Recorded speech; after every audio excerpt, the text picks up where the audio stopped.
When the water of your life turns bitter, do not curse it. Bring the salt. When your dreams begin to decay, do not complain. Bring the salt. When your faith feels weak and your emotions are unstable, lift up your eyes and say, Lord, I will use what you have given me and I will watch you perform miracles. My beloved, there is a mystery hidden in the act of the prophet Elisha when he threw salt into the poisoned waters of Jericho. The city was beautiful, but its water was bitter. The land was pleasant, but it could not produce fruit. That is how many lives look today, blessed in appearance, yet barren in spirit. Beautiful homes, but no peace. Great talent, but no joy. Smiling faces, but broken hearts. Then the prophet took a bowl of salt and cast it into the spring.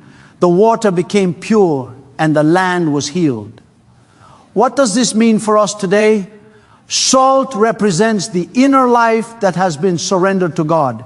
It represents faith that has been purified by trial, belief that has been refined by fire, and confidence that does not depend on emotion, but on revelation. Many people today live moved by emotion, anger, fear, jealousy, despair. They want miracles, but their hearts are restless. Yet God does not move through emotion. He moves through faith. Faith that is detached from the storms of the soul. Faith that can stand still and see the salvation of the Lord. When Elisha threw the salt, he was not throwing a chemical. He was releasing divine authority. The salt did not heal the water by its own nature. It became a point of contact for the power of God. Likewise, when you release what God has placed in your hands, even the smallest act of obedience becomes a vessel of transformation. Some of you are standing at the spring of your destiny, but the waters are bitter. You look at your family, your business, your calling and say, Lord, why is there no fruit? And God answers, bring me the salt. Bring me your faith that refuses to be shaken. Bring me your worship that does not depend on your feelings. Bring me your obedience that stands strong, even in silence. Salt works quietly. It does not shout. It does not draw attention. Yet it changes everything it touches. So must your spirit be calm, steady, filled with divine peace. When you are detached from emotional confusion, you become like salt, stable, enduring, incorruptible. That is when your words begin to carry power. That is when heaven begins to move through you. Do not allow bitterness to define your environment. When people criticize you, when life disappoints you, when everything seems to fall apart, remember, you are the salt. You are called to heal, not to react. You are called to transform, not to be transformed by circumstance. When Elisha stood over the bitter waters, he did not weep. He did not argue. He simply acted. Faith acts while emotions wait for understanding. And when he released the salt, heaven responded. The same God who healed the waters of Jericho will heal the waters of your life. Use the salt, your purified faith, your surrendered heart, your divine calm, and watch God perform miracles beyond your imagination. Salt represents spiritual purity and divine preservation, a symbol of uncorrupted faith that transforms the environment without losing its essence. In the natural world, salt carries an invisible authority. It is small, quiet, and simple, yet its influence is undeniable. Wherever salt enters, change follows. It purifies, preserves, and transforms. It does not need to fight for recognition. It simply expresses its nature. Spiritually, this is the calling of every believer, to live in such purity and truth that even without striving, our presence becomes a force of divine transformation. Salt in ancient times was precious. It was a symbol of covenant, loyalty, and permanence. When two people made a covenant, they often exchanged salt to represent a promise that could not decay. Salt does not rot, it endures. In the same way, God calls His people to a faith that endures corruption, temptation, and pressure. A faith that remains pure even when surrounded by impurity. The believer who carries this kind of salt within them becomes a living covenant of God's presence. Purity is not the absence of struggle, it is the ability to remain untainted within it. The salt that Elisha threw into the bitter waters was not symbolic of perfection, but of divine preservation. It showed that when the Spirit of God enters a situation through a vessel that is pure, that situation must be transformed. The power is not in the salt itself, but in what it represents. A sanctified heart, aligned with the divine will. A life that refuses to be contaminated by fear, pride, or doubt becomes an instrument of healing. The modern soul often loses its saltiness through emotional instability and compromise. When fear dictates our decisions, when anger rules our responses, when doubt clouds our perception, the salt of spiritual authority becomes diluted. A believer cannot preserve or transform an environment if they themselves are being influenced by it. True spiritual salt stands firm. It does not adjust its nature to fit the world. It adjusts the world to reflect God's nature. Salt purifies through quiet influence. When it enters water, it disappears, yet its presence is felt. This is how true faith operates. The life that is surrendered to God does not seek to be seen. It seeks to bring change. It does not speak loudly, yet its very presence alters the atmosphere. When you walk into a place filled with chaos, bitterness, or unbelief, your peace, your purity, your faith, these are the salt that begins to work. You may not even say a word, but your spirit begins to shift things. There is a reason Jesus said, "You are the salt of the earth." He was not describing religious activity, but spiritual quality. Salt has no ambition to impress. It exists to influence. When you live with pure motives, when your heart seeks only God's glory, you become unshakable. Temptation may surround you, but you do not bend. You are preserved by divine truth. And through you, others begin to taste the reality of God's goodness. When Elisha used salt to heal the waters, he was demonstrating this divine law. The city of Jericho looked beautiful, but its water was poisoned, a reflection of lives that appear successful, yet are spiritually barren. God used the prophet to reveal that healing does not come from human skill or emotional reaction, but from divine purity released through faith. Salt had to be brought in a new bowl, a symbol that the vessel must also be clean. God cannot pour His power through a contaminated vessel. It is not enough to possess salt. The container of your heart must also be purified. To carry spiritual salt means to live in alignment with heaven's order. It means to allow the Holy Spirit to preserve your thoughts, your desires, your responses. The moment you allow offense, bitterness, or fear to rule, the salt begins to lose its power. But when your heart remains steady, when your faith stands unpolluted, you begin to carry a presence that cannot be denied. You become a spiritual preservative in a world that is decaying. Salt does not need to prove itself. It works quietly, yet it is irreplaceable. You can live in obscurity, yet your purity makes you powerful. God uses such souls to purify their surroundings. Families healed, workplaces transformed, hearts softened. Because wherever salt is, corruption cannot dominate.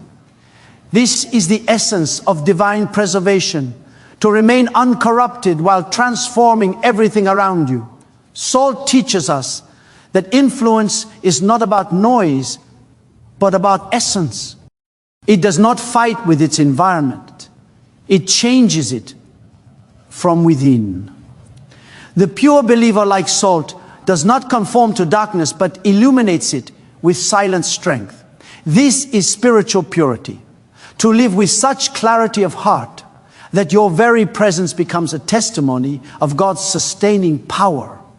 True salt is unseen yet undeniable, quiet yet uncontainable, ordinary in form yet extraordinary in function.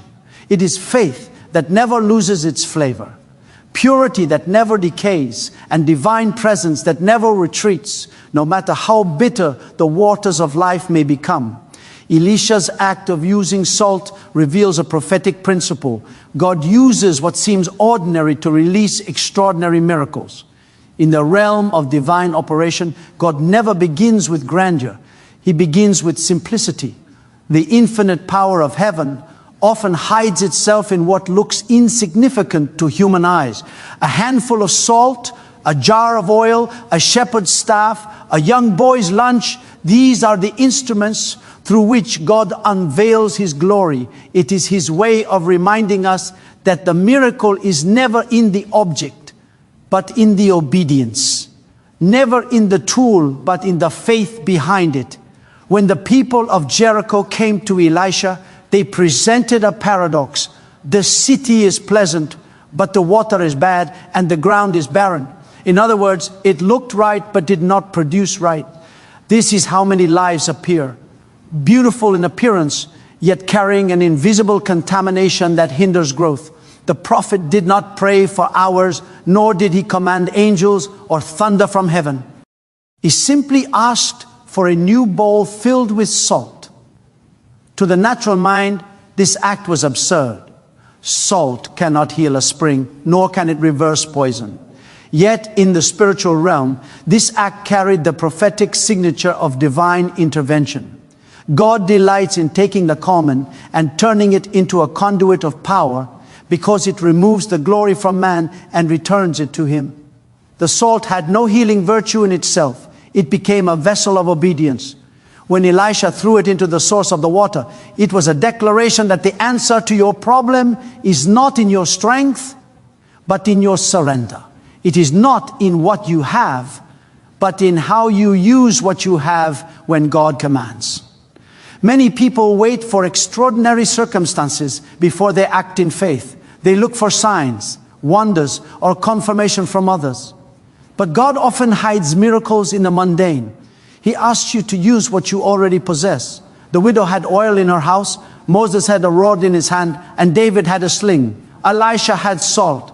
Faith is not waiting for something impressive. Faith is using what looks ordinary with extraordinary trust. The prophetic act of throwing salt into the water teaches us that transformation begins when you act on revelation, not emotion. The people of Jericho could have mocked Elisha's instruction, but faith does not reason, it responds. When heaven speaks, human logic must bow. God's miracles are not hindered by the simplicity of the instrument, they are hindered by the unbelief of the heart. Every miracle in Scripture was born when someone dared to trust God with what seemed foolish in the eyes of men. The salt also symbolized covenant and purity. When Elisha used it, he was prophetically declaring that God's covenant power would cleanse and restore what was contaminated. The city's water had been cursed, representing cycles of frustration and stagnation. Yet, the prophet did not fight the curse directly. He released obedience, and the curse broke itself. This is the principle of divine reversal. Obedience releases authority. You cannot fight darkness with emotion, but you can displace it with obedience. God's instruction to use the ordinary reveals His intention to purify our perspective. He wants His people to understand that miracles are not reserved for the spectacular moments, but are hidden in daily faithfulness. The person who learns to obey in small things will never lack divine manifestation in great things. The salt was not powerful, it was available. The same is true of us. God does not use the most talented or the most qualified. He uses the most surrendered. Every time God performs a miracle through something simple, He invites us into partnership. He could have healed the water without salt, but He chose to involve human participation. Heaven waits for man's cooperation before releasing its transformation. This partnership builds faith and humility. When you act in obedience with what seems insignificant, you position yourself as a channel of divine flow. The ordinary becomes extraordinary when it touches the hands of faith. There are moments when the things God asks of us seem too small to matter. Praying one more time, forgiving someone who wronged you, giving a small seed, speaking a kind word.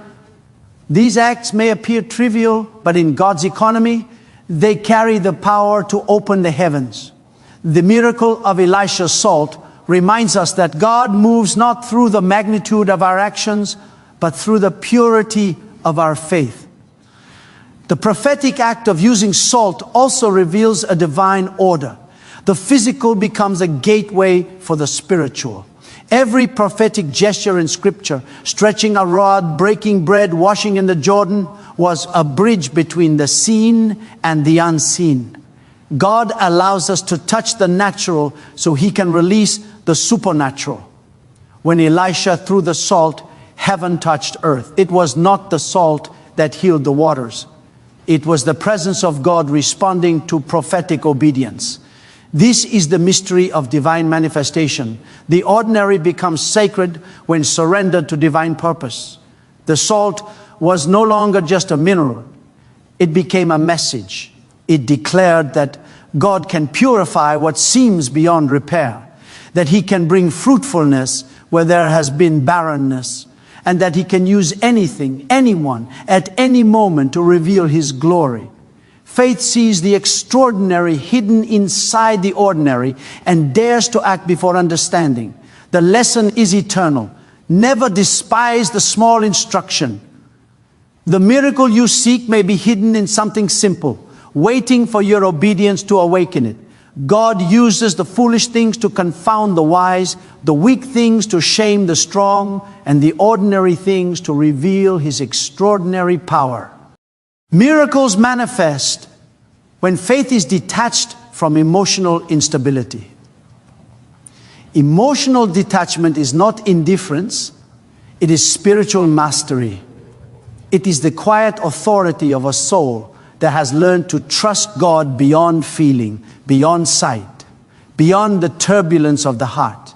Many people pray, but their prayers are wrapped in anxiety. They confess faith with their lips, while fear dominates their inner being.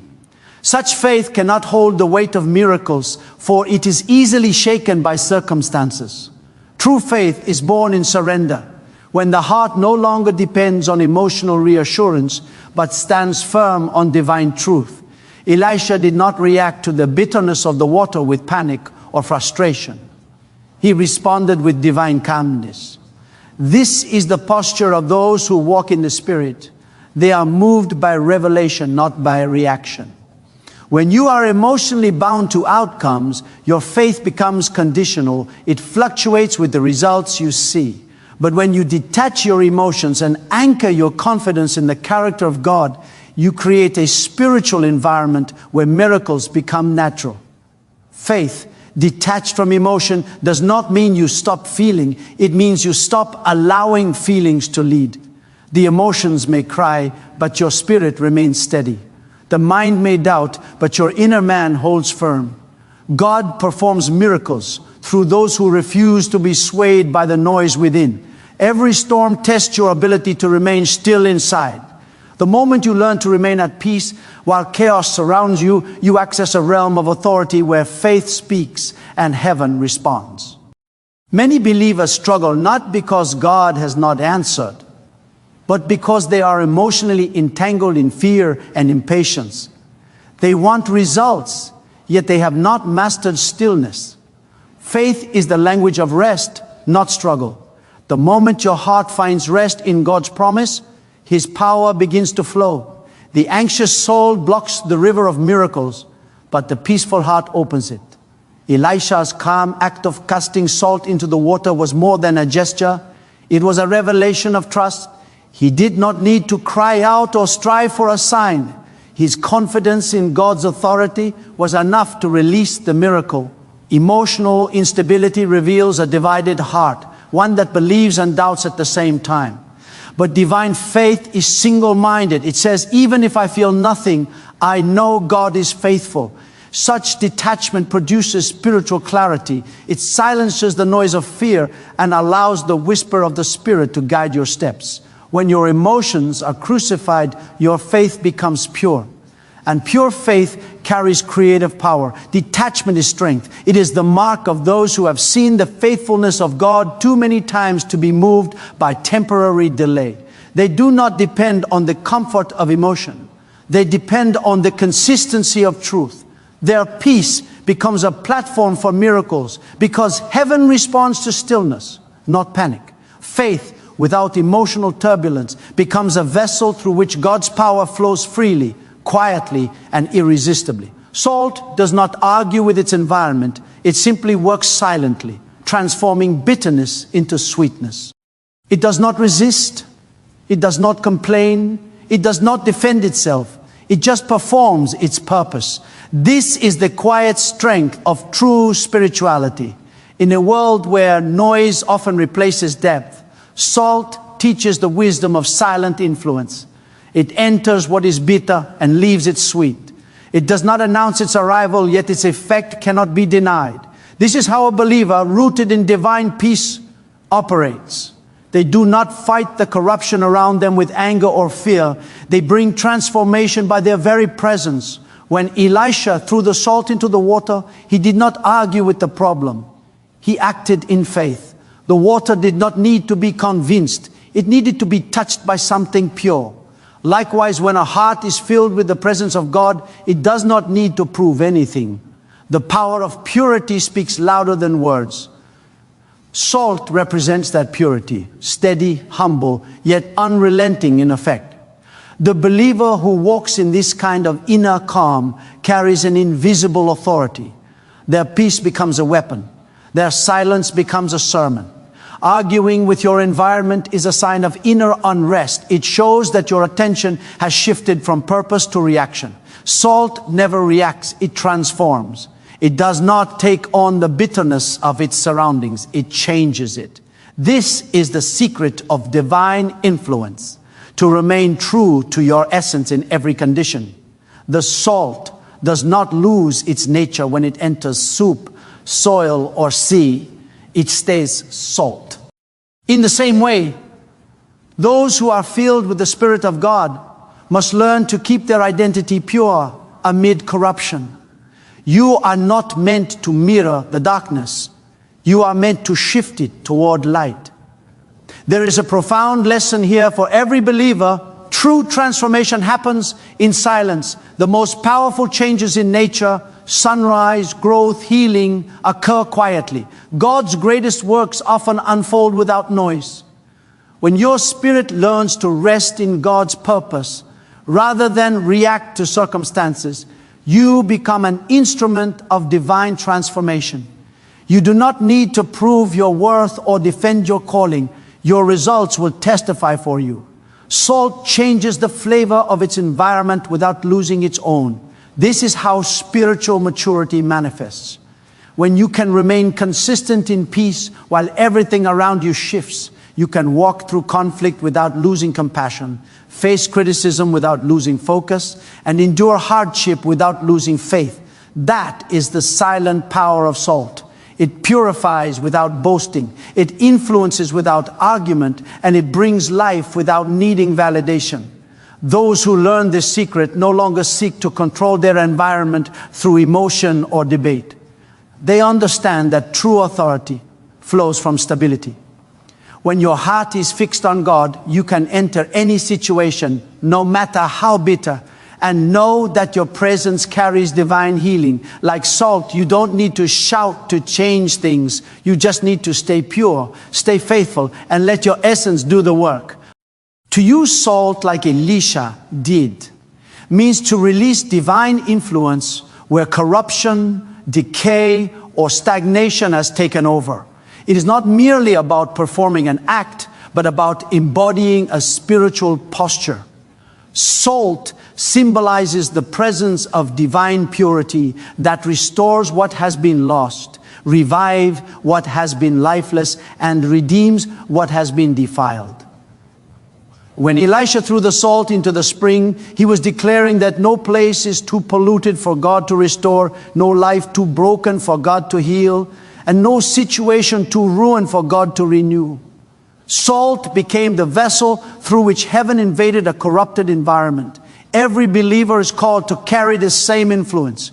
To release salt is to release God's nature into the world. His holiness, His wisdom, His peace, His love. It means stepping into places where there is decay, moral, emotional, or spiritual, and bringing life by your presence. Salt is not timid. It goes where corruption is strongest because that is where it is needed most. In the same way, God sends His people not to avoid darkness, but to illuminate it.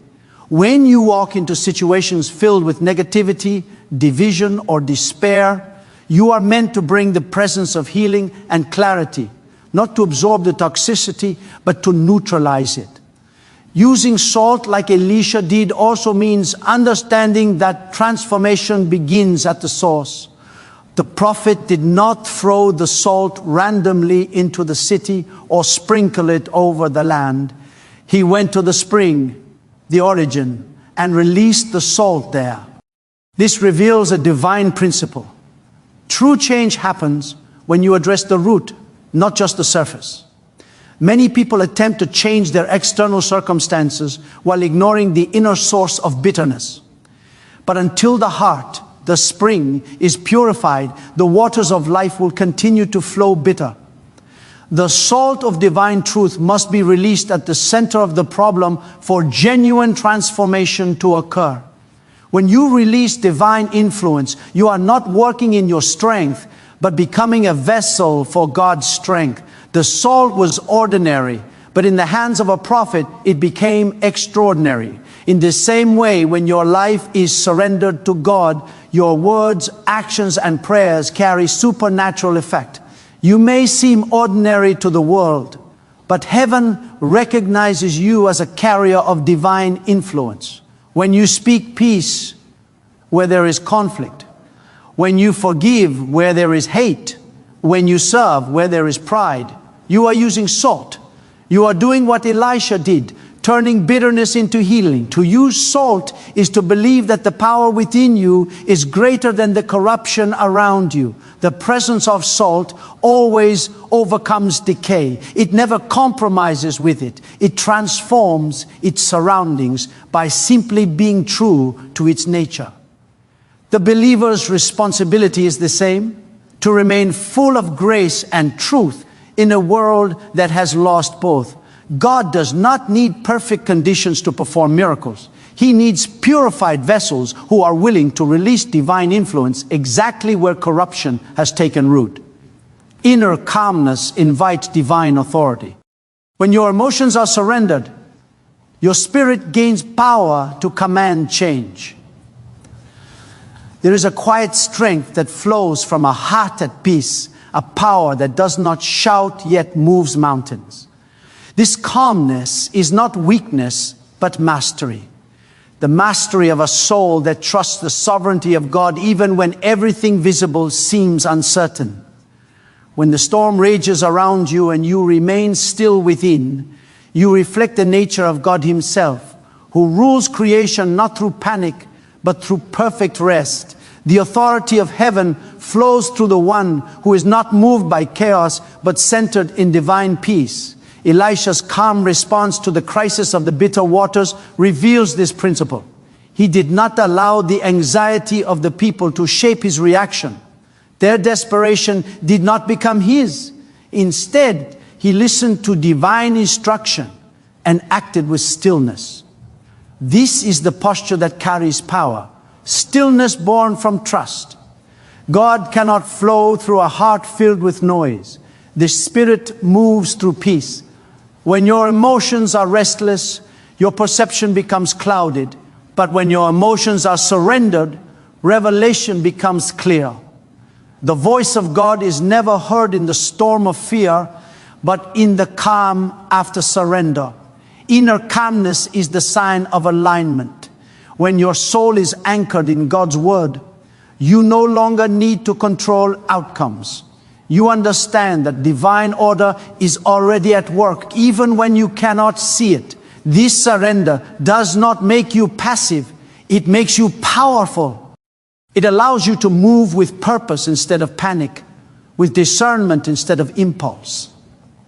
The authority of faith is released through rest, not through striving. When Jesus calmed the storm, he did so from a place of perfect peace. The disciples were terrified, but he was asleep. His sleep was not ignorance, it was authority. The calm heart commands what the fearful heart cannot. The presence of inner peace is what distinguishes the spiritual from the emotional. Emotion may make noise, but peace makes impact. When you cultivate calmness, you create a dwelling place for divine power. Heaven cannot inhabit soul in turmoil. It inhabits the one who has found stillness in God. That is why Elisha could perform miracles without struggle. His spirit was already resting in divine authority. He did not need to convince heaven. Heaven was already in him. This calmness also protects your faith from external manipulation. When you are at peace, you are not easily provoked, not easily distracted, and not easily deceived. You respond from revelation rather than reaction. Every time you choose calmness over panic, you affirm that your trust is in God, not in circumstance. That choice releases authority.